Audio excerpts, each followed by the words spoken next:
Hey guys welcome back to another video.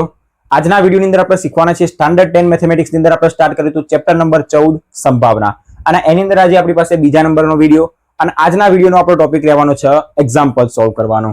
આપણે lecture number 1 ની અંદર શું જોયું હતું, ચેપ્ટરના કેટલાક બેઝિક વિશે સમજ્યા હતા, એની સાથે સાથે જે એમસીક્યુ માટે ઇમ્પોર્ટન્ટ વસ્તુ હતી એના પણ આપણે ટીક કરાવી હતી એન્ડ સાથે સાથે આપણે કેટલાક બેઝિક એક્ઝામ્પલ સોલ્વ કર્યા હતા જેથી આજે એક્ઝામ્પલ અને સ્વાધ્યાયના દાખલા એની અંદર આપણને કોઈ તકલીફ ના પડે। ओके सो આજના વિડિયોની અંદર આપણે એક્ઝામ્પલ સ્ટાર્ટ કરવા જઈ રહ્યા છીએ। ઉદાહરણ નંબર 1 થી આપણે એની શરૂઆત કરીશું અને હવે આપણે દરેક દાખલા સ્ટેપ વાઇઝ જોઈશું કે એને કેવી રીતના શરૂઆત કરવી અને કેવી રીતના એનો જવાબ લાવવો, પૂર્ણ કરવો દાખલાનો। ઓકે તો બહુ જ ઇમ્પોર્ટન્ટ આજનો વિડિયો રહેવાનો છે। દરેક જે દાખલા રહ્યા એની અંદર એક જ મેથડ રહેવાની છે। એક ઉદાહરણ હું તમને શીખવાડું, તમે જાતે કહેશો કે બાકીના દાખલા અમે જાતે ગણીશું। ઓકે તો બહુ સરળતાથી હું તમને શીખવાડીશ, વિડિયોમાં અંત સુધી બને રહેજો। સ્ટાર્ટ કરીએ। આપણને સૌપ્રથમ દાખલાની રકમ વાંચવાની અને એની અંદર રકમ વાંચ્યા પછી સૌપ્રથમ આપણે એની લખી દેવાની હેડલાઇન। હેડલાઇન શું હશે એ પણ તમને કહું। તો આન્સર સ્ટાર્ટ કરીએ। પહેલા તો રકમ વાંચીએ। દરેક પાસે ચોપડી હશે, અહીંયા આગળ તો રકમ લખેલી જ છે। મેં તમને જે નોટ્સ આપેલી રહી એની અંદર પણ રકમ લખેલી છે। નોટ્સની લિંક તમને ડિસ્ક્રિપ્શન બોક્સમાં મળી જશે। દરેક લોકો ચોપડી લઈને બેસજો જેથી રકમ વાંચવાની અંદર સરળતા પડે। આપણને શું કહેવામાં આવ્યું છે કે સિક્કાને એકવાર ઉછાળવામાં આવે તો છાપ મળવાની તથા કાંટો મળવાની સંભાવના શોધો। મેં તમને લેક્ચર નંબર 1 ની અંદર કીધું હતું કે જ્યારે સિક્કાના ઉછાળીએ તો આપણને કુલ શક્ય પરિણામો કેટલા મળે? 2 મળે। કાં તો કાંટો મળશે કાં તો છાપ મળશે। તો કુલ શક્ય પરિણામો કેટલા થશે? 2 થશે અને એ જ આપણી શું હશે? હેડલાઇન। તો સૌપ્રથમ લખી દેવાનું કે કુલ શક્ય પરિણામોની સંખ્યા, કુલ શક્ય પરિણામોની સંખ્યા કે જે કેટલી મળશે? 2 મળશે। ઓકે જો લેક્ચર નંબર 1 ના જોયું હોય તો હજી કહું છું બહુ જ ઇમ્પોર્ટન્ટ લેક્ચર રહેવાનું છે એક્ઝામ્પલ માટે બી અને એમસીક્યુ માટે બી। તો એ વિડીયોને સૌપ્રથમ ચેક કરી દેજો અને એના પછી જ લેક્ચર નંબર 2 ઉપર ઉતરજો। ડાયરેક્ટ લેક્ચર નંબર 2 ઉપર ભૂસકો મારશો તો ગણવાની અને જોવાની તમને મજા નહીં આવે। એક વખત લેક્ચર નંબર 1 જોજો, તમે જાતે આવીને કહેશો લેક્ચર નંબર 2 ની અંદર કે લેક્ચર નંબર 1 માં મજા આવી અને આવા લેક્ચર નંબર 2 ની અંદર પણ મજા જ આવી રહી છે। ઓકે સો પહેલી આપણી આ હેડલાઇન રહેશે। કોઈ બી દાખલો આપણે ગણીએ એની અંદર એક હેડલાઇન રહેશે કે કુલ શક્ય પરિણામોની સંખ્યા કે જે દાખલા વાઇઝ બદલાતી રહેશે। સિક્કાને ઉછાળીએ તો કાં તો આપણને શું મળશે? કાંટો મળશે કાં તો છાપ મળશે। આ બેમાંથી જ એક વસ્તુ મળશે। તો બેમાંથી એક વસ્તુ મળી મતલબ કુલ શક્ય પરિણામો કેટલા? તો કે 2। કયા કયા? છાપ અને કાંટો। હવે ઘટના એની અંદર આપણને શું કહેવામાં આવ્યું છે કે ઉછાળવામાં આવે ત્યારે આપણને છાપ મળે। તો આપણે ધારવું પડશે। અહીંયા તો આપણને શું કહેવામાં આવ્યું કે છાપ મળી ગઈ, તો હા મળી ગઈ, એને આપણે કહીશું ઘટના એ। આપણે ધારવું પડશે કે છાપ મળી એ આપણી પાસે ઘટના એ છે। બહુ જ સરળ છે, લખી દઈએ કે ધારો કે ઘટના એ સિક્કાને ઉછાળતા આપણને શું મળે? છાપ મળે, મતલબ હેડ મળે। ઓકે કોઈકની ઈચ્છા છે કે પેન ઘસવી છે અને મારે આખું લખવું છે કે સિક્કાને ઉછાળતા છાપ મળે તો લખી શકાય, બાકી છાપ મળે એટલું લખશો તો કોઈ વાંધો આવશે નહીં। તો ઘટના એ આપણે ધારી દીધી કે છાપ મળે। ઘટના એની સંભાવનાને આપણે શેના તરીકે દર્શાવીએ? પી ઓફ એ તરીકે। કમ્પ્લીટ। પી ઓફ એ ઘટના એની સંભાવના શોધવાનું સૂત્ર શું? તો કે ઘટના એ માટેના શક્ય પરિણામોની સંખ્યા છેદમાં કુલ શક્ય પરિણામોની સંખ્યા। તો નીચે શું આવશે? કુલ શક્ય પરિણામોની સંખ્યા જે કેટલી છે આપણી પાસે? 2 અને ઉપર શું આવશે? તો કે ઘટના એ માટેના શક્ય પરિણામો। ઘટના એ માટેના શક્ય પરિણામો તો ઘટના એ કઈ? તો કે છાપ મળે। હવે સિક્કાને ઉછાળીશું તો એક બાજુ છાપ હોય એક બાજુ કાંટો હોય, તો જે એક બાજુ છાપ હોય તો પડશે તો એક જ છાપ મળશે, એના સિવાય બીજી કોઈ છાપ છે નહીં। તો એ એક જે છાપ રહી એ જ પડી શકે, મતલબ ઘટના એ માટેના શક્ય પરિણામો કેટલા? કે 1। તો ઘટના એની સંભાવના આપણને મળી ગઈ 1/2। સેમ ટુ સેમ આની પ્રોસેસ આપણે નીચે લખીએ કે ઘટના બી ધારી દઈએ કે ધારો કે ઘટના બી। ઘટના બી આપણને શું મળી? કે કાંટો મળવાની સંભાવના શોધો। તો કે આપણને શું મળે? કાંટો મતલબ ટેલ મળે। ઓકે ઘટના બી ની સંભાવનાને આપણે શેના તરીકે દર્શાવીશું? તો કે પી ઓફ બી તરીકે। તો પી ઓફ બી બરાબર શું મળશે? તો કે ઘટના બી માટેના શક્ય પરિણામો છેદમાં કુલ શક્ય પરિણામો। કુલ શક્ય પરિણામો તો કેટલા આવશે?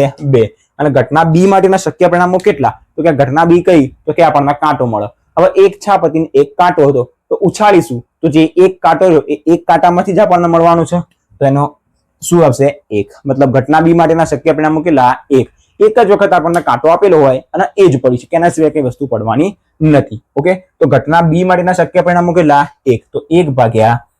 ઓકે તમને કમ્પ્લીટ આઈડિયા આવી ગયો? જો ના આઈડિયા હોય તો ફરી એક વખત સમજાવું। ઘણા લોકોને અહીંયા આગળ હજી ડાઉટ છે કે ઉપર 1 કેમ આવ્યો? ઓકે તો સિક્કાને ઉછાળીએ, એક બાજુ છાપ હોય એક બાજુ કાંટો હોય, તો જે એક છાપ રહી તો ઉછાળીશું તો એક જ છાપમાંથી છાપ મળવાની છે, બંને બાજુ તો છાપ હોવાની નથી। મતલબ એક છાપ રહી અને ઉછાળીશું તો એ એક જ છાપ આપણને મળવાની છે। તો ઘટના એ કઈ હતી? તો કે છાપ મળે અને એનું પરિણામ સ્વરૂપની સંભાવનામાં શું મળશે? તો કે ઘટના એ માટેના શક્ય પરિણામો 1 અને નીચે કુલ શક્ય પરિણામોની સંખ્યા 2। રેડી? બહુ જ સરળ દાખલો હતો। દરેકે દરેક દાખલાની અંદર આપણે આ જ મેથડનો ઉપયોગ કરવાનો છે. આની અંદર તમને જો ઓછો આઈડિયા આવ્યો છે તો કોઈ ચિંતા નહીં, આગળના જેટલા બી એક્ઝામ્પલ સોલ્વ કરીશું એની અંદર તમને વધારે આઈડિયા આવી જશે. અને 5-6 દાખલા સોલ્વ કર્યા પછી તમે જાતે કહેશો કે હવે દાખલા તો મજા આવે છે ગણવાની. આ વિડીયો જોઈ જશો તમે સાથે સાથે દાખલા ગણતા જશો, એટલી મજા આવશે. ઓકે, દાખલા નંબર 1 ની અંદર તમને કમ્પ્લીટ આઈડિયા આવી ગયો. ઓકે, હવે દરેક લોકો ચોપડી લઈને બેસજો જેથી રકમ વાંચવામાં અને દાખલો ગણવાની અંદર સરળતા રહે.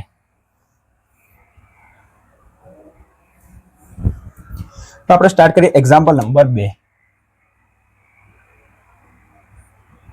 એક્ઝામ્પલ નંબર 2 ની અંદર આપણને રકમમાં શું કહેવામાં આવ્યું છે તો રકમ વાંચીએ.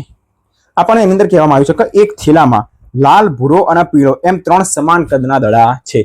આપણે જે રકમ આપેલી રહી એ થોડી થોડી વસ્તુ અહીંયા આગળ લખતા રહીશું. આપણા કયા કલર? લાલ, ભૂરો અને સફેદ એમ 3 અલગ અલગ કલરના સમાન કદના દડા આપેલા. અહીંયા સમાન કદના, અલગ અલગ કલરના, આનો બધાનો કોઈ મતલબ જ નથી. ઓકે, એક રીતિકા નામની છોકરી છે, થેલામાંથી જોયા વગર એક દડો યાદચ્છિક રીતે કાઢે. અને નંબર 1 ની અંદર આપણને કહેવામાં આવ્યું છે કયો લાલ, ભૂરો અને પીળો. લાલ, ભૂરો અને પીળો દડો છે. ઓકે, સોરી, અહીંયા આગળ પીળો દડો છે.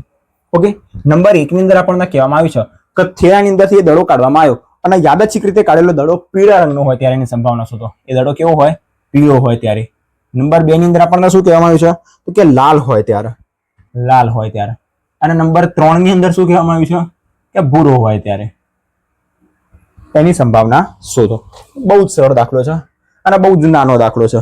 જે સિક્કા વાળો દાખલો હતો એના કરતા પણ સરળ દાખલો છે. ઓકે, અહીંયા આગળ આપણને શું કહેવામાં છે? થેલાની અંદર 3 સમાન કદના દળ, સમાન કદથી કોઈ લેવા દેવા જ નથી. આપણને 3 દડા આપેલા છે, લાલ, ભૂરો અને પીળો. ટોટલ દડા કેટલા તો કે 3. હવે અહીંયા આગળ તમારી પાસે આ 3 દડા હોય, તમે થેલામાંથી દડો કાઢશો તો કાં તો લાલ હશે, કાં તો ભૂરો હશે, કાં તો પીળો છે. આ 3 માંથી જ એક દડો બહાર નીકળશે. મતલબ કુલ શક્ય પરિણામોની સંખ્યા કેટલી તો કે 3. મતલબ આપણી હેડલાઇન થઈ ગઈ. આન્સર સ્ટાર્ટ કરવાનો. આપણી હેડલાઇન થી જ આન્સર સ્ટાર્ટ કરવાનો કે કુલ શક્ય પરિણામોની સંખ્યા. કુલ શક્ય પરિણામોની સંખ્યા કેટલી થશે? 3. બીજા નંબરની અંદર શું કહેવામાં છે કે દડો કાઢીએ અને પીળા રંગનો હોય ત્યારે એની સંભાવના શોધો. મતલબ આપણી થશે ઘટના A, આ ઘટના B અને આ ઘટના C. ઓકે, તો ધારી દઈએ પહેલી ઘટના A. ધારો કે ઘટના A, થેલામાંથી આપણે યાદચ્છિક રીતે દડો કાઢીએ અને એ કાઢેલો દડો કયા રંગનો હોય? પીળા રંગનો હોય. તો અહીંયા આગળ આપણે લખવું પડશે કે યાદચ્છિક રીતે કાઢવામાં આવેલો દડો પીળો હોય. ઓકે, ડાયરેક્ટ એટલું નહીં લખી દેવાનું પીળો હોય. શું પીળો હોય? દડો પીળો હોય. ઓકે, છાપ મળે તો આપણને ખબર પડી જાય કે છાપ અને કાંટો શેમાં મળે? સિક્કામાં જ મળે. તો અહીંયા આગળ સ્પેસિફિક આપણે વસ્તુ બતાવવી પડશે. ઓકે, કે યાદચ્છિક રીતે કાઢવામાં આવેલ દડો, કાઢવામાં આવેલ દડો કયો હોય? પીળો હોય. પીળો હોય અથવા તો પીળા રંગનો હોય. ઓકે, પીળો હોય એટલે સુધી ચાલો. ઘટના A ની સંભાવના જેને આપણે શેના તરીકે દર્શાવીશું? P of A તરીકે. નીચે આવશે કુલ શક્ય પરિણામોની સંખ્યા 3. ઘણા લોકો કહે છે કે અહીંયા આગળ આપણે સૂત્ર નથી લખતા, તો એની કોઈ જ જરૂર રહેતી નથી. ઓકે, જો કોઈને લખવાની ઈચ્છા થાય તો ઘટના A ની સંભાવનાની અંદર સૂત્ર લખીને પછી તમે એનો જવાબ લખી શકો. બાકી ઘટના B અને C ની અંદર એની કોઈ જરૂર રહેતી નથી. જો તમે ઘટના A ની અંદર બી એનું સૂત્ર નહીં લખો તો એનાથી કોઈ ચિંતા કરવાની જરૂર નથી, કોઈ માર્ક્સ પણ કાપવા નથી કે તમને એની અંદર કોઈ પ્રકારની ચિંતા કરવાની જરૂર નથી. ઓકે, ડાયરેક્ટ એનો જવાબ લખવાની અંદર આવે છે. તો ઘટના A, યાદચ્છિક રીતે કાઢવામાં આવેલ દડો પીળો હોય. હવે 3 દડા હતા, એની અંદરથી પીળા રંગના દડા કેટલા હતા? એક જ દડો હતો. એક પીળો, એક લાલ, એક ભૂરો. તો તમે કાઢશો તો એ એક પીળો દડો આવી શકે. એના સિવાય બીજો કોઈ પીળો દડો જ નથી. તમે કાઢ્યો તો એક પીળો દડો હોઈ શકે. મતલબ ઘટના A માટેના શક્ય પરિણામો કેટલા? તો કાઢવામાં આવેલ દડો પીળો હોય તો એક પીળો દડો હતો તો એક જ દડો પીળો નીકળવાનો છે. તો 1/3. નીચે કુલ શક્ય પરિણામો આપણી પાસે ઓલરેડી હેડલાઇનમાં મળી જશે. ઓકે, ઘટના B લખીએ. ધારો કે ઘટના B. ઘટના B આપણને શું કહેવામાં આવી છે કે યાદચ્છિક રીતે કાઢવામાં આવેલ દડો, યાદચ્છિક રીતે કાઢવામાં આવેલો દડો લાલ રંગનો હોય અથવા તો લાલ હોય. ઓકે, ઘટના B ની સંભાવનાને આપણે દર્શાવીશું P of B તરીકે. નીચે આવશે કુલ શક્ય પરિણામોની સંખ્યા 3 અને ઉપર ઘટના B માટેના શક્ય પરિણામો. ઘટના B કઈ તો કે યાદચ્છિક રીતે કાઢવામાં આવેલો દડો લાલ હોય. હવે થેલાની અંદર લાલ દડા કેટલા હતા? એક જ હતો. તો લાલ દડો આવશે તો એ એક જ દડો આવશે. તો ઘટના B માટેના શક્ય પરિણામો બી કેટલા થશે? એક જ થશે. 1/3. કમ્પ્લીટ આઈડિયા આવી ગયો. નંબર 3 જોઈએ ભૂરા દડા માટે. તો ધારી દઈએ કે ઘટના C. ધારો કે ઘટના C, યાદચ્છિક રીતે કાઢવામાં આવેલો દડો કયો હોય? ભૂરો હોય. કાઢવામાં આવેલો દડો ભૂરો હોય. તો આપણી પાસે થેલામાં ભૂરા દડા કેટલા હતા? એક જ હતા. તો જો ભૂરો દડો આવશે તો જે એક હતો એમાંથી જે દડો આવશે તો ઘટના સી ની સંભાવના P ઓફ C બરાબર શું મળશે? એક જ દડો. તો નીચે કુલ શક્ય પરિણામોની સંખ્યા 3. આ એક જ દડો હતો, એક ભૂરો દડો હતો. તો જો ઘટના સી કઈ કીધી? યાદ જ છે કે કાઢવામાં આવે દડો ભૂરો હોય. એક જ ભૂરો દડો હોય અને કાઢીશું તો એ જ ભૂરો દડો આવશે. અંદર જાદુથી કોઈ બીજો દડો તો આવી જવાનો નથી. તો ભૂરો દડો જો એક હોય તો બહાર કાઢીશું તો એ જ દડો આવવાનો છે. Okay, ready? આની અંદર તમને કમ્પ્લીટ આઈડિયા આવી ગયો. આપણો ઉદાહરણ નંબર 2 અહીંયા આગળ પૂરો થઈ ગયો. ફરી એક વખત સમજાવી દો કેવી રીતના દાખલાનો સોલ્વ કરવો. સૌપ્રથમ આપણી હેડલાઇન આવી જશે કુલ શક્ય પરિણામો. અહીંયા આગળ 3 મળ્યા કારણ કે આપણી પાસે 3 અલગ અલગ રંગના એક એક દડા હતા. તો કુલ શક્ય પરિણામોની સંખ્યા 3. કેવી રીતે? આપણી પાસે 3 દડા હતા અને કોઈ બી એક દડો કાઢીશું તો 3 માંથી જ એક દડો હશે. તો કુલ શક્ય પરિણામો 3. એવી જ રીતે જો આપણે ઘટના એ સમજીએ કે બહાર કાઢવામાં આવેલ દડો પીળો હોય, અંદર એક જ પીળો દડો હતો, જો આપણે કાઢીશું તો એક જ પીળા દડામાંથી દડો નીકળવાનો છે. ઓકે, બીજો કાઢીશું તો એ લાલ નીકળશે. જો લાલ નીકળશે તો ઘટના બી થઈ જશે. ઉપર આપણી પાસે શું આવે? ઘટના એ માટેના શક્ય પરિણામો. અને ઘટના એ કઈ છે કે બહાર કાઢવામાં આવેલ દડો પીળો હોય. એક પીળો દડો હોય તો એ રોજ નીકળવાનો રહેશે. તો જવાબમાં ઉપર શું આવશે? 1 આવશે. કમ્પ્લીટ આઈડિયા આવી ગયો. એક્ઝામ્પલ નંબર 2 ની અંદર તમને કમ્પ્લીટ ખબર પડી ગઈ હશે. નીચે સુધી દેખાઈ રહ્યું છે. ઓકે, 1/3 નીચે સુધી દેખાઈ રહ્યું છે. તો આપણે સ્ટાર્ટ કરીએ હવે આગળ. એક્ઝામ્પલ નંબર 3 જોઈએ. આને જવા દઈએ.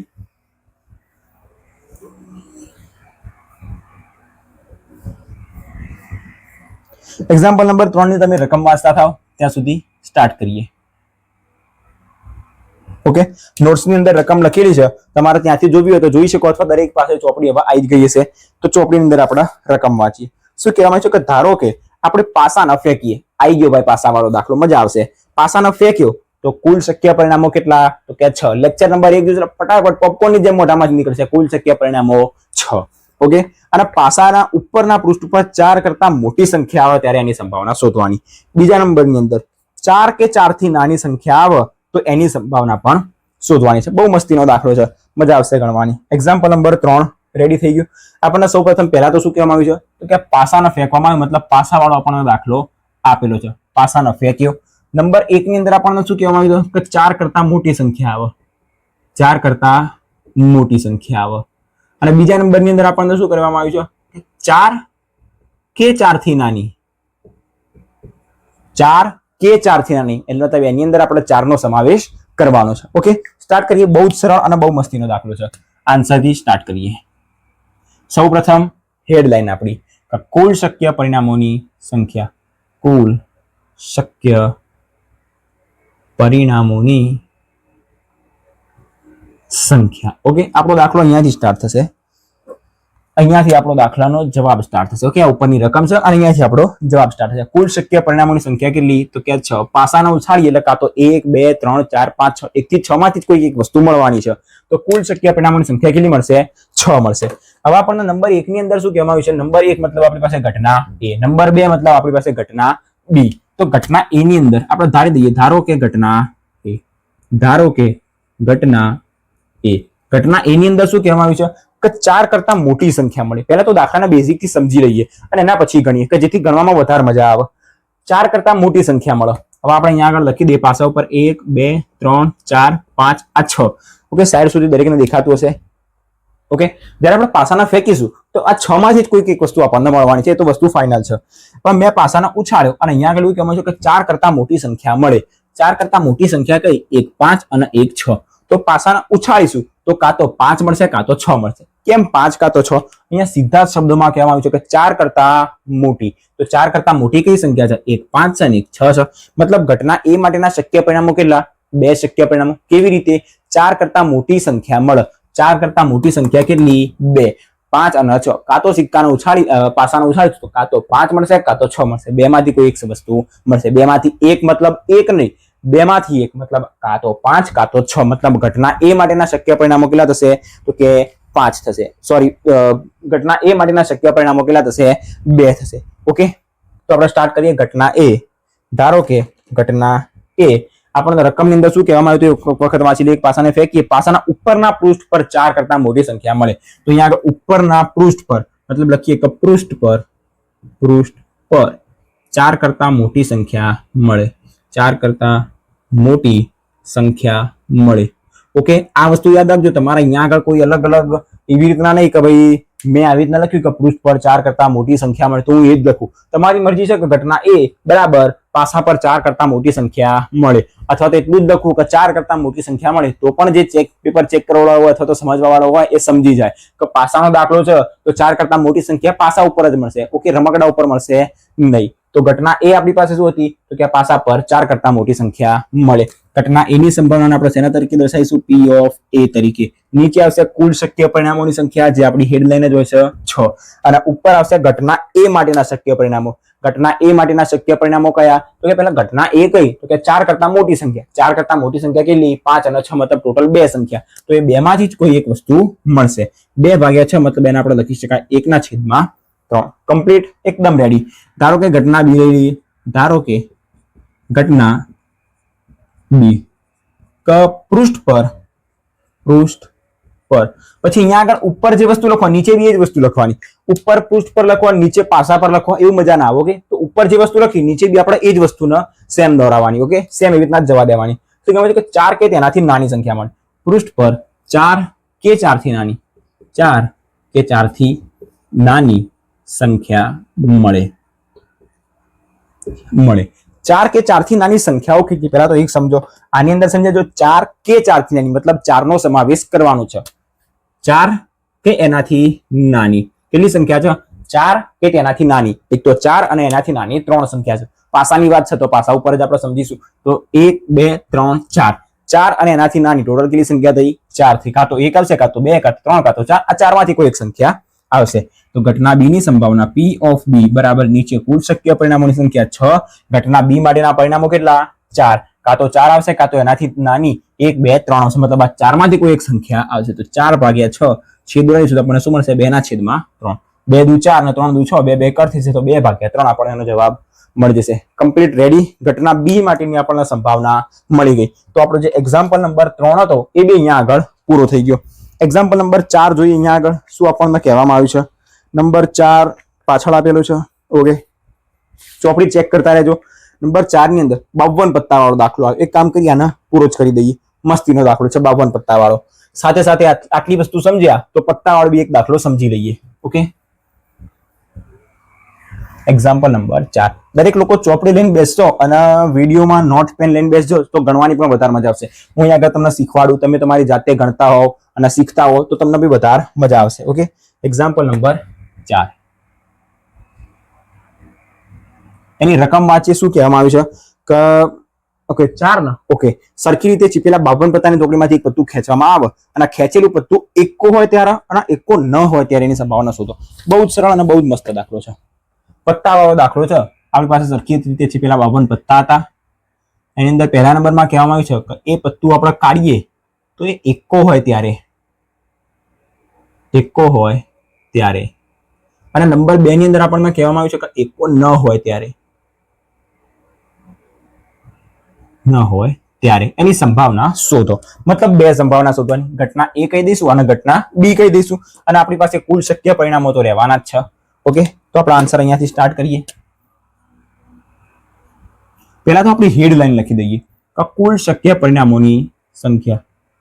કુલ શક્ય પરિણામોની સંખ્યા. ઓકે, મેં તમને કીધું લેક્ચર નંબર 1 ની અંદર કે એક વિડીયો છે 52 પત્તા વિશે, એના રિલેટેડ. એ વિડીયો તમે જોઈ લેશો તો તમને 52 પત્તા રિલેટેડ બધા જ ડાઉટ ક્લિયર થઈ જશે કે 52 પત્તાની અંદર લાલ રંગના કેટલા પત્તા આવે, કાળા રંગના કેટલા આવે, લાલના કેટલા પત્તા આવે, કાળીના કેટલા પત્તા આવે, લાલના રાજા કેટલા, લાલનો ગુલામ કેટલા, પછી મુખ મુદ્રા વાળા કેટલા પત્તા આવે, રાણીના કેટલા પત્તા આવે, એની અંદરથી રાણીનું કાળું, બધા જ પ્રકારના ડાઉટ ક્લિયર થઈ જશે. ઓકે, સો 52 પત્તા હોય અને આપણે પત્તું કાઢીએ તો 52 માંથી જ એક પત્તું નીકળવાનું છે. મતલબ જ્યારે બી પત્તાના દાખલા આવે તો એની અંદર શું આવશે? કુલ શક્ય પરિણામોની સંખ્યા 52. અને આપણને કહેવામાં આવ્યું છે કે 52 પત્તાની ટોકરીમાંથી પત્તું કાઢવામાં આવે તો 52 માંથી જ એક હશે તો કુલ શક્ય પરિણામોની સંખ્યા 52. ઓકે, એટલે સ્ટાર્ટ કરીએ. ઘટના A ધારવી પડશે આપણે, તો લખી દઈએ ધારો કે ઘટના A. શું ઘટના આપી છે? તો યાદચ્છિક રીતે કોઈ પત્તું કાઢવામાં આવે ને એકો હોય. 52 પત્તાની ટોકરીમાંથી યાદચ્છિક રીતે કાઢવામાં આવેલું પત્તું એકો હોય. આટલું મોટું આપણે અહીંયા આગળ બહુવચન પ્રવચન નહીં લખવાનું. સિમ્પલ એટલું લખવાનું, કાં તો એકો હોય કાં તો યાદચ્છિક રીતે કાઢવામાં આવેલું પત્તું એકો હોય. આ એક બહુ સરસ લાઈન કહેવાય. કે યાદચ્છિક રીતે કાઢવામાં આવેલ પત્તું એકો હોય. યાદચ્છિક રીતે કાઢવામાં આવેલ પત્તું કયું હોય? એકો હોય. તો ઘટના એ ની સંભાવના આપણે શેના તરીકે દર્શાવીશું? P ઓફ A તરીકે. નીચે કુલ શક્ય પરિણામોની સંખ્યા 52. હવે એકો હોય, અહીંયા આગળ તો મેં તમને કોઈ વસ્તુ શીખવાડી જ નહીં, સીધી જ સ્ટાર્ટ કરી દીધું ઘટના એ ની સંભાવના. એ શેના માટે મેં તમને હાલ જ કીધું કે લેક્ચર નંબર 1 માં મેં તમને કીધું હતું કે જો પત્તાવાળો વિડીયો જોયો હશે તો બધા ડાઉટ ક્લિયર હશે. છતાંય જે દાખલાની અંદર જે વસ્તુ હશે હું તમને સમજાવતો રહીશ, તો તમે એને સમજતા રહેજો. જો આપણી પાસે જેટલા બી પત્તા હોય એની અંદર એકો હોય, દૂરી હોય, તીરી, 4 5 6 7 8 9 દસ્સા હોય, 4 દસ્સા હોય, પછી શું આવે એની અંદર? ગુલામ આવે, રાણી આવે, રાજા અને એકો. એકો તો આપણે ઓલરેડી લઈ લીધું, મતલબ 13 અલગ અલગ પ્રકારના પત્તા આવે. 13 અલગ અલગ પ્રકારના પત્તા, જેમ એકો થઈ ગયો, દૂરી થઈ ગઈ, તીરી થઈ ગઈ, અને દરેકના કેટલા પત્તા હોય? 4 પત્તા હોય. તો 13 ચોક આપણી પાસે 52 પત્તા થાય. એની અંદર માનું એક પત્તું આવે છે એકો. એકો આ 13 પત્તામાંનું એક પત્તું આવે છે એકો. ઓકે, કે જેના સિમ્બોલમાં A તરીકે દર્શાવવામાં આવે છે એકો. તો એકાના ટોટલ કેટલા પત્તા હોય? 4 પત્તા હોય. આપણે આટલું જ સમજવાનું હતું કે યાદચ્છિક રીતે કાઢવામાં આવેલ પત્તું એકો હોય. 52 પત્તા હતા, એની અંદરથી 4 પત્તા એકાના હતા. તો મેં જે એકો કાઢ્યો એ 4 માંથી જે એક એકો છે, એના સિવાય 5મો તો અંદર એકો હશે નહીં. મતલબ ઉપર ઘટના એ માટેના શક્ય પરિણામો કેટલા? 4. કેવી રીતે? ઘટના કઈ થઈ કે યાદચ્છિક રીતે કાઢવામાં આવેલ પત્તું એકો હોય. 4 એકા હતા, તો હું જો કોઈ એકો કાઢે તો એ 4 માંથી જે એક એકો કાઢીશ તો ઉપર શું આવશે? 4. 4 ભાગ્યા 52, મતલબ જો છેદ ઉડાડીશું તો 13 ચોક થશે 52. 13 ચોક 52, તો 4 4 કટ થઈ જશે. ઓકે, હું અહીંયા આગળ છેદ નથી ઉડાડતો કારણ કે અહીંયા આગળ વધારે ભીચડમ થઈ જશે. ઓકે, ગળદી થઈ જશે, અહીંયાથી 4 કટ થઈ જશે તો તમને સમજણ નહીં પડે. તમે તમારી જાતે છેદ ઉડાડજો. છેદ ઉડાડવા બહુ મહત્વના છે. એક્ઝામ ની અંદર છેદ ઉડાડ્યા વગર ડાયરેક્ટ જવાબ લખશો તો ચેકર શું કરી શકશે? માર્ક્સ કાપી શકે. ઓકે, તો અહીંયા આગળ 4 4 કટ કરી દેવાના, તો નીચે શું વધશે? 13. ઉપર વધ્યો 1, નીચે વધ્યા 13. રેડી? કમ્પ્લીટ મેં તમને સમજાવી દીધું. 4 આપણી પાસે એકા હતા, તો એક કાઢવામાં આવેલું કોઈ 4 માંથી જે હશે, કોઈ 5મો અંદર નવો તો એકો ઘૂસી જશે નહીં. ઓકે, સેમ ઇઝ આપણા નંબર 2 ની અંદર શું આપ્યું છે? ઘટના બી. ધારો કે ઘટના બી શું લઈશું એની અંદર? કે યાદચ્છિક રીતે કાઢવામાં આવેલું પત્તું. યાદચ્છિક રીતે કાઢવામાં આવેલું પત્તું એકો ન હોય. એકો ન હોય એટલે જો એકો ના હોય તો શું હોય? એકા સિવાયનું ગમે તે હોય. આપણી પાસે 4 એકા હતા, 52 માંથી 4 એકા હતા, તો 52 માંથી 4 એકા નહીં હોય, તો 52 માંથી 4 એકા ગયા તો કેટલા પત્તા વધ્યા? 48. ના સિવાયના જેટલા બી પત્તા રહ્યા એમાંથી ગમે તે એક પત્તું હશે. શું કહેવામાં આવ્યું? ફરી એક વખત સમજો. 52 પત્તા હતા, જેમાંથી 4 એકા હતા, તો એ 4 એકા સિવાય ગમે તે છે. અહીંયા આગળ એકો ના હોય એટલે એવું કાળીનો એકો નહીં હોય અને લાલનો એકો હશે એવું નહીં. 4 માંથી એક એકા નહીં હોય. એકો નહીં હોય મતલબ શું? એકા સિવાયનું ગમે તે પત્તું હશે. તો 4 એકા હોય એના આપણે કાઢી દીધા, તો કેટલા પત્તા વધ્યા? 48. તો એકા સિવાયનું ગમે તે પત્તું, મતલબ ઘટના બી ની સંભાવના P ઓફ B બરાબર નીચે કુલ શક્ય પરિણામોની સંખ્યા 52 ભાગ્યા ઘટના બી માટેના શક્ય પરિણામો કેટલા થશે? 48. કેવી રીતે? ફરી એક વખત સમજો. આપણને શું કહેવામાં આવ્યું કે એકો ન હોય. એકો ન હોય તો શું હોય? બાકી જેટલા બી પત્તા રહે એમાંથી ગમે તે હોય. 4 એકા હતા, તો એ 4 એકામાંથી કશું પત્તું નહીં હોય, એના સિવાયનું દરેક પત્તું હશે. તો 52 માંથી 4 એકા કાઢી દીધા, તો વધેલા 48 પત્તામાંથી કોઈ બી એક પત્તું હોઈ શકે. ઓકે, અહીંયા આગળ છેદ ઉડાડીશું તો આપણે એના 12 ચોક 48. ઓકે, હા 12 ચોક 48 અને 13 ચોક 52. ઓકે, આવી રીતના છેદ ઉડાડજો. 4 4 કાઢી દીધું, શું વધશે? 12 ભાગ્યા 13. તો આપણી પાસે વધશે 12/13. કમ્પ્લીટ રેડી થઈ ગયું. આ દાખલો બી બહુ સરળ હતો. આના દાખલો ઇમ્પોર્ટન્ટ છે, એક્ઝામ માટે ટીક કર્યો તો કરી રાખજો. 2 માર્ક્સ ની અંદર પૂછાઈ શકે. બાકી એક્ઝામ ની અંદર જો પત્તાવાળો દાખલો પૂછાશે અને જો તમારે લખવો હોય તો અત્યારથી જ લખી દો. સ્વાધ્યાયની અંદર એક દાખલો આપેલો છે, એ સ્વાધ્યાય વખતે બી આપણે કહીશું, અથવા તો 14 નંબરનો દાખલો, લાલ રંગનો રાજા, મુખ મુદ્રાવાળું પત્તું. આ 14 નંબરનો દાખલો બહુ જ મોસ્ટ ઇમ્પોર્ટન્ટ છે. ઓકે, તો એ દાખલો તૈયાર કરી દેજો, અત્યારથી તૈયાર કરી દેજો. ઓકે, હું તમને બહુ સરળતાથી આખો દાખલો સમજાવી દઈશ. અત્યારે તમને એક્ઝામ્પલ નંબર 4 ની અંદર આઈડિયા આવી ગયો છે. 1/13 અને 12/13 આપણને કમ્પ્લીટ જવાબ મળી ગયો. આપણો એક્ઝામ્પલ નંબર 4 અહીંયા આગળ પૂરો થઈ ગયો. 5મો દાખલો ગણવો હોય તો બહુ જ નાનો છે. અહીંયા આગળ કે 2 ખેલાડી મેચ રમે છે. આપેલો P ઓફ A અને P ઓફ B વાળો દાખલો છે, A12 વાળો. બહુ જ નાનો દાખલો છે, એને બી સમજી લઈએ. શું ટાઈમ થયો? અહીંયા આગળ 24 મિનિટ થઈ છે. 30 મિનિટમાં આપણે પૂરો કરી દઈએ. ઓકે, અડધો કલાકનું લેક્ચર રાખીએ અને એને પૂરું કરી દઈએ. 5 એક્ઝામ્પલ નંબર આપણે 5 સ્ટાર્ટ કરીએ. બહુ જ નાનો દાખલો છે અને આ MCQ માટે એટલો જ ઇમ્પોર્ટન્ટ છે. જેટલો નાનો હોય એટલો વધારે ઇમ્પોર્ટન્ટ હોય. Example number 5. ઓકે, શું કહેવામાં આવ્યું છે એને સમજીએ. રકમ તમારે દરેક પાસે ચોપડી હશે તો રકમ લખતા નથી અને ડાયરેક્ટ એનો જવાબ સ્ટાર્ટ કરીએ. 2 ખેલાડીઓ છે, સંગીતા અને રેશમા ટેનિસ રમે છે. હવે ટેનિસ રમો, ક્રિકેટ રમો, શું કહેવાય એના ફૂલ રેકેટ રમો, ગમે તે રમો. ઓકે, સંગીતા મેચ જીતે એની સંભાવના 0.62 છે. તો રેશમા મેચ જીતે એની સંભાવના શોધો. તો આની અંદર આપણે એક વસ્તુ ધારી દઈએ કે ધારો કે અહીંયાથી આપણે ડાયરેક્ટ એનો આન્સર જ સ્ટાર્ટ કરીએ. ઓકે, અહીંયા આગળ રકમ આવશે આપણી પાસે જે આપણે લખવી નથી, સીધો આન્સર સ્ટાર્ટ કરીએ. આપણી પાસે બે ખેલાડી રહ્યા, બે ખેલાડી રેશમા અને સંગીતા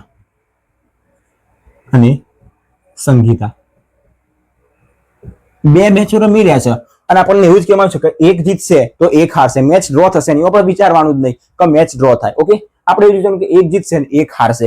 આ દાખલો બનેલો MCQ માટે છે, તો આપણે એને ખાલી MCQ બેઝ જ સમજવો પડે. પણ અહીંયા આગળ આપણે એને કમ્પ્લીટ સમજીશું કે જેથી આઈડિયા આવે, આગળના દાખલા કેવી રીતના કરવા એની અંદર તમને આઈડિયા આવે અને નોલેજ વધે. બાકી પૂછાશે તો MCQ માં, નહીં પૂછાય તો કશામાં નહીં પૂછાય, બાકી દાખલામાં તો નહીં જ પૂછાય. રેશમા અને સંગીતા મેચ જીતે એની સંભાવના, મેચ જીતે એની સંભાવના આપણે ધારી દઈએ અનુક્રમે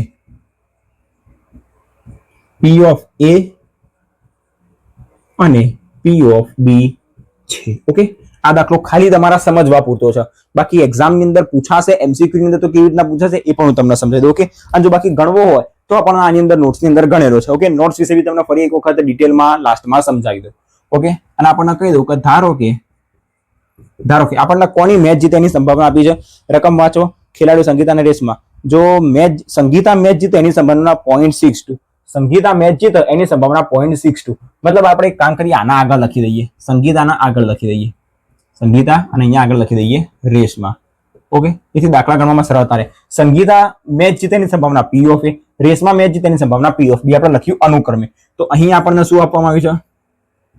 અહીં સંગીતા મેચ જીતે એની સંભાવના 0.62, મતલબ એની સંભાવના કેટલી છે? આપણે અહીંયા આગળ કીધું P of A, એની સંભાવના આપણને આપી છે 0.62. તો કહેવામાં છે કે રેશમા મેચ જીતે એની સંભાવના કેટલી? તો બહુ સરળ દાખલો છે. હવે દરેકને ખબર છે ઘટના A ની સંભાવના લઈએ પ્લસ ઘટના B ની સંભાવના લઈએ તો બંને ઘટનાઓની સંભાવનાનો સરવાળો 1 થશે. P of A આપણને આપ્યું છે 0.62 પ્લસ P of B ની સંભાવના શોધવાની છે બરાબર 1. તો ઘટના B ની સંભાવના P of B બરાબર શું મળશે? 1.62 ના પેલી બાજુ લઈ જઈએ તો શું વધશે? P of B બરાબર 0. અહીંયા આગળ થશે 70 એટલે 0.38. Okay, ready. ઘટના B ની સંભાવના P of B બરાબર 0.38. હવે આની અંદર શું પૂછી શકે? તમને ખાલી એટલું જ પૂછો કે ઘટના આ બે જે મિત્રો રહ્યા અથવા તો શું હશે, બે ખેલાડી રહ્યા, એ જો મેચ રમી રહ્યા છે, આની મેચ જીતે તો સંભાવના આટલી હોય તો બીજાની કેટલી? એકની આટલી તો બીજાની કેટલી? એના માટે જો પહેલાની આપી હોય તો બીજામાંથી જે પહેલું આપ્યું એને હંમેશા બાદ કરી દેવાનું. એકમાંથી 0.62 આપે તો એકમાંથી 0.62 ના સીધા બાદ કરી દેવાના. આપણને એક્ઝામ ની અંદર આ બધું ટિપ્પણી લખવાની જરૂર પડશે નહીં, કારણ કે MCQ ની અંદર પૂછાશે અને MCQ ની અંદર માત્ર ને માત્ર જવાબથી મતલબ હશે. એમાં અહીંયા આગળ તમે શું લખો છો, શું ધારો છો, એનાથી કોઈ મતલબ નહીં. આ વસ્તુ આપણે ધારો કે બે ખેલાડી સંગીતા અને રેશમા મેચ જીતેની સંભાવના P of A અને P of B છે, જેમાંથી સંગીતા મેચ જીતેની સંભાવના આપણને આપી હતી 0.62. તો આપણે શું ધાર્યું? સંગીતા મેચ જીતેની સંભાવના P of A. તો P of A 0.62 હોય તો P of B કેટલો હોય? 1 - 0.62 એટલે 0.38 હોય. ઓકે, બહુ સરળ દાખલો હતો, આપણે અહીંયા આગળ પૂરો કર્યો. એક્ઝામ્પલ નંબર 5 સુધી આપણે આજના વિડીયોની અંદર રાખીએ. આ દાખલો MCQ માટે ઇમ્પોર્ટન્ટ છે, તો જો ટીક કરવું હોય તો ટીક કરી રાખજો. બાકી આવી રીતના મોટી ટિપ્પણી એવી રીતના લખવાની આવશે નહીં. માત્ર ને માત્ર MCQ બેઝ પૂછી શકે તમને કે જો આની સંભાવના આટલી તો P of B ની સંભાવના કેટલી? એકમાંથી પહેલાના બાદ કરી દેવાનું. ઓકે, બહુ સરળતાથી આપણને એનો જવાબ મળી જશે. તો જે આપણે 5 દાખલા જોયા એ 5 દાખલા અને એની આગળના જે દાખલા એ દરેક દાખલા આ નોટ્સ ની અંદર લખેલા છે કે જેની અંદર આપણે લેક્ચર નંબર 1 માં જે ઇન્ટ્રોડક્શન જોયું, સાથે સાથે જે સૂત્ર જોયા અને જે MCQ રિલેટેડ જે ક્વેશ્ચન્સ હતા, જેમ કે ચોક્કસ ઘટનાની સંભાવના, બધી જ વસ્તુ મેં તમને લેક્ચર નંબર 1 માં સમજાવી. લેક્ચર નંબર 2 ની અંદર ઘણા દાખલા એ દરેક વસ્તુ આપણી નોટ્સ ની અંદર લખેલી છે. તો જો તમારે નોટ્સ જોઈતી હોય તો ડિસ્ક્રિપ્શન બોક્સમાં તમને એની લિંક મળી જશે, ત્યાં તમે નોટ્સ લઈ શકો છો. ઓકે, તો જેની અંદર 1 થી 14 ચેપ્ટરની નોટ્સ પણ મળી જશે અને સાથે સાથે જો તમારે કોઈ સ્પેસિફિક ચેપ્ટરની નોટ્સ જોઈતી હોય, જેમ કે ચેપ્ટર નંબર 13 ની નોટ્સ જોઈએ છે, 12 ની નોટ્સ જોઈએ છે, તો એ પણ તમને અલગ ચેપ્ટરની નોટ્સ મળશે. અથવા તો જો તમારે ડાયરેક્ટલી વોટ્સઅપમાં જોઈતી હોય તો આ નંબર ઉપર મેસેજ કરજો 9510761493. આ નંબર ઉપર તમે વોટ્સઅપમાં હાય લખજો અને કહેજો કે ભાઈ આપણે જે નોટ્સ રહી એની લિંક જોઈએ છે, હું તમને ડાયરેક્ટલી લિંક પ્રોવાઈડ કરી દઈશું. કે વોટ્સઅપમાં મેસેજ કરજો, ડાયરેક્ટલી કોલ ના કરતા. અથવા તો જો તમારે પર્સનલ ટ્યુશન સ્ટાર્ટ કરવા છે મારી સાથે તો પણ તમે વોટ્સઅપની અંદર હાય કરજો અને તમારી સિટીનું નામ લખજો, જેથી મને આઈડિયા આવે કે તમે કઈ સિટીમાંથી બિલોંગ કરો છો, મારી સિટીથી કેટલા અંતરે છે. ઓકે, જો 100, 150, 200 કિલોમીટરના અંતરે હોય તો આપણે એના વિશે વાત કરીશું. જો વધારે દૂર હશે તો હું પણ ત્યાં ના પહોંચી શકું, તમે પણ ત્યાં ના પહોંચી શકો. ઓકે, જો તમારે ટ્યુશન કરવા હોય, પર્સનલ ટ્યુશન મારી સાથે બેસીને ભણવું હોય, મેથેમેટિક્સ બહુ સ્ટેપ બાય સ્ટેપ અને બહુ મજાની સાથે, તો તમારે શું કરવાનું, આ નંબર ઉપર તમે વોટ્સઅપમાં હાય કરજો. નોટ્સ જોઈતી હોય તો નોટ્સ કહી દેજો, હું તમને સ્પેસિફિક ચેપ્ટરની પણ નોટ્સ મોકલી દઈશ, અથવા તો જો તમારે ડાયરેક્ટ બધી જ નોટ્સ જોઈતી હોય એ પણ તમને મોકલી દઈશ. અને જો તમારે ડાયરેક્ટલી મારી સાથે પર્સનલ ટ્યુશન કરવા હોય તો નંબર ઉપર હાય લખજો, તમારી સિટીનું નામ લખજો, પછી જે વાત હશે આપણે આગળ અલગ અલગ વાત કરીશું. ઓકે, સો મળીએ નેક્સ્ટ વિડીયોની અંદર. આજના વિડીયોની અંદર આપણે શું શીખ્યા, ચેપ્ટર નંબર 14 ની અંદર રહેલા 1 થી 5 દાખલા, 1 થી 5 એક્ઝામ્પલ આપણે શીખ્યા. ઓકે, સો દરેકના વિડીયોની અંદર મજા આવી હશે. જો વિડીયો ગમ્યો હોય, એક્ઝામ્પલની અંદર ખબર પડી હોય તો ચેનલને સબસ્ક્રાઇબ કરી દેજો, વિડીયોને લાઇક શેર અને ચેનલને સબસ્ક્રાઇબ કરવાનું ભૂલતા નહીં. અત્યારે 14મું ચેપ્ટર સ્ટાર્ટ કર્યું છે, એવી જ રીતે હજી આપણા 1 થી 14 ચેપ્ટરના બધા જ ચેપ્ટરના વિડીયો આવતા જશે. જો તમારે જોવા હોય તો ચેનલને સબસ્ક્રાઇબ કરીને બાજુમાં બેલ આઇકન ઉપર ક્લિક કરીને ઓલ બટન ઉપર ક્લિક કરી દેજો, જેથી જેટલા બી નવા વિડીયો આવે એની તમને નોટિફિકેશન મળતી જાય અને તમે તરત જ દરેકે દાખલા જોઈ શકો. ઓકે, મળીએ નેક્સ્ટ વિડીયોની અંદર. જય શ્રી રામ.